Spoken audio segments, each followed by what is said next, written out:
Hey guys, welcome back to another episode of Running Our Race. Today's episode is titled Faith. What inspired this episode is that, at least the day I'm recording this, about 8 years ago, I released a song called Faith. It talks a lot about, it's very repetitive chorus that just goes, I got faith, I got faith, I got faith. But I also say, I got faith in a bag. That's how I start out the verse.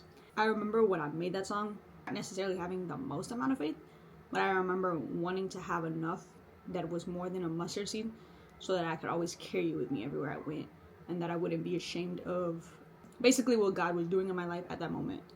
And so I rely heavily on my notes today because I want to get this done in a timely manner, but I also have a lot that I got put in my heart. Just thinking about this song's release, I thought about how my faith wavering has affected my race as a whole. So I mentioned at the time my faith maybe it wasn't at its peak or what it should have been for maybe the amount of time that I was considered a Christian. But I think we all go through, down peaks and high peaks. I started reflecting, and so I want to encourage you to reflect as well. I also saw how it has been helpful in pushing me to go further.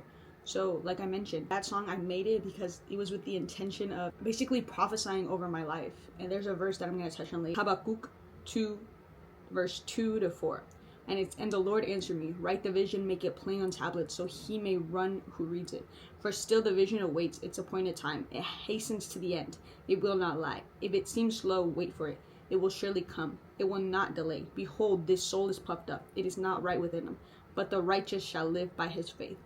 Here, obviously, the last word is faith. It talks a lot about the end. It talks about running. Like I said, this song wasn't about how high my faith was at that moment. It was a prophetic thing. My bag will be full of faith, so much so that I can share it with others. That was the message of this song. It was to inspire others.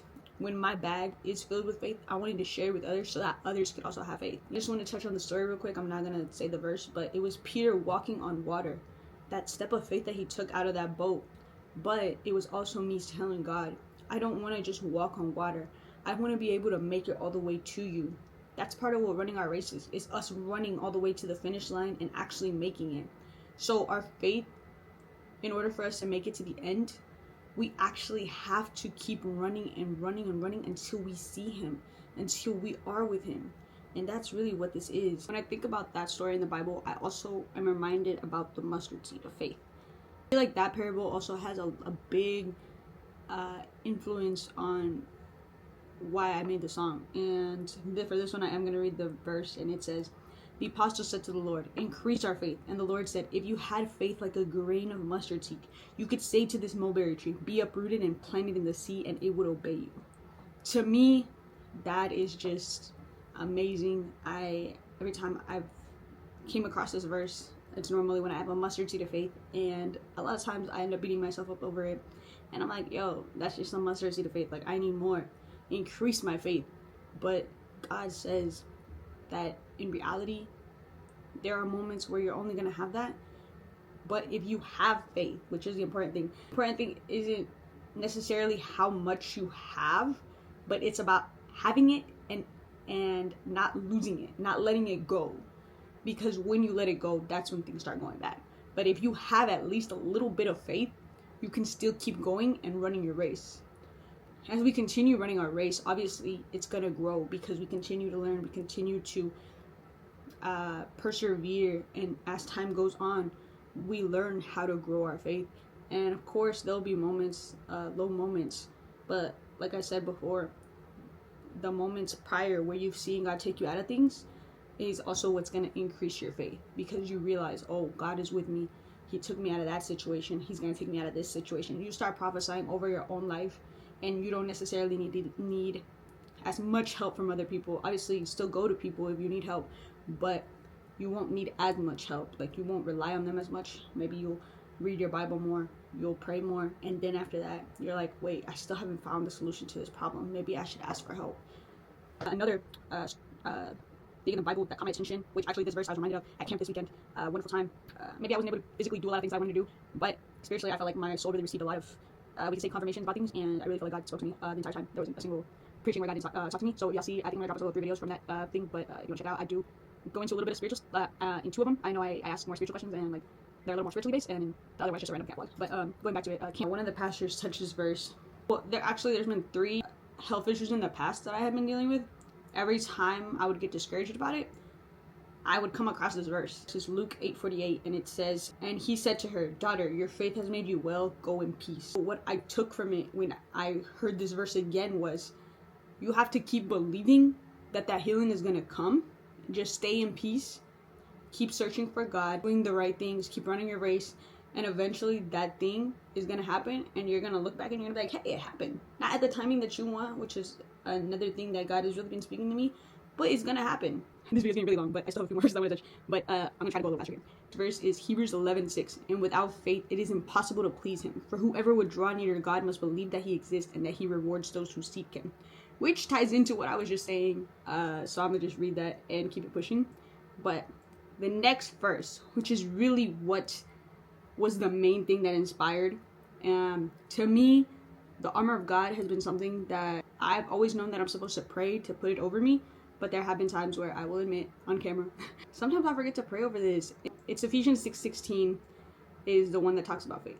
And it's, "In all circumstances, take up the shield of faith with which you can extinguish all the flaming darts of the evil one." Now, here it refers to a shield of faith. And in my brain, I remember 8 years ago when I was writing this song, I said, take up the shield of faith. And I wanted to make a song about faith. I remember thinking to myself, okay, shield. People aren't physically walking around with shields anymore. Maybe in the Bible times they were, because there were soldiers and there was things. But physically, we're not walking around with shields. A lot of times, especially as women normally, they walk around with a bag. They walk around with something.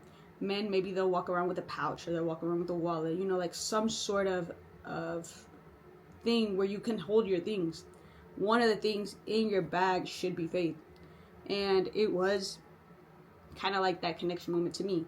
But a while back, I want to say maybe like 2 years ago, I had just met this person and they came across this song, and they bring it up all the time, and they're like, "Oh, I got faith in the bag." And it's a couple, and they one day they asked me, and they were like, "So what is the biblical meaning behind the song? Like is it David?" And I was like, at first I looked at him and I was like, no, it's about the armor of God. But then I thought about it, and the more I thought about it, I was like, David had a pouch with him. I went back last night and I was reading 1 Samuel 17:38-41, and it says, "Then Saul clothed David with his armor. He put a helmet of bronze on his head and clothed him with a coat of mail. And David strapped his sword over his armor, and he tried in vain to go, for he had not tested them. Then David said to Saul, 'I cannot go with these, for I have not tested them.' So David put them off. Then he took his staff in his hand and chose 5 smooth stones from the brook and put them in his shepherd's pouch.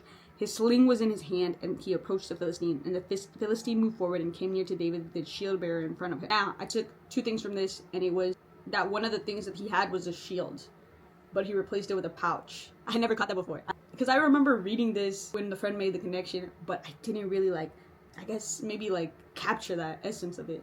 But when I really think about it, David is really connected to this, and David has a lot of faith in a lot of parts of his life. I want to end off with 1 Samuel 17:45-47, and then I'm going to skip to 49.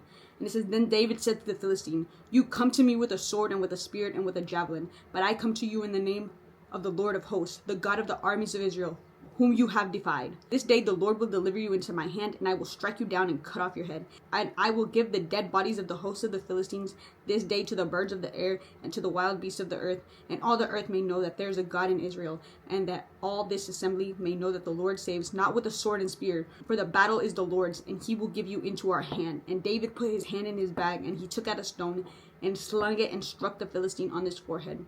Stone sank into his forehead, and he fell on his face to the ground." When I read this specific part, it was like if that stone was his faith, and he still had because he had grabbed a total of 5 stones. So it was like if he grabbed one part of his faith and slung it at the guy, and the guy fell because he had faith, and he had it in his pouch, he had it in his bag. And to me, that was just amazing. Who got him that victory was God, but it was also his faith in God. He said it, he kept giving him the glory, even though he hadn't won the battle before. That is faith. And that's what I want to start off with today. I know this episode is probably longer than what I normally do. I just want to encourage y'all today Thank you for listening. Thank you for watching. And I'll catch you on the next one.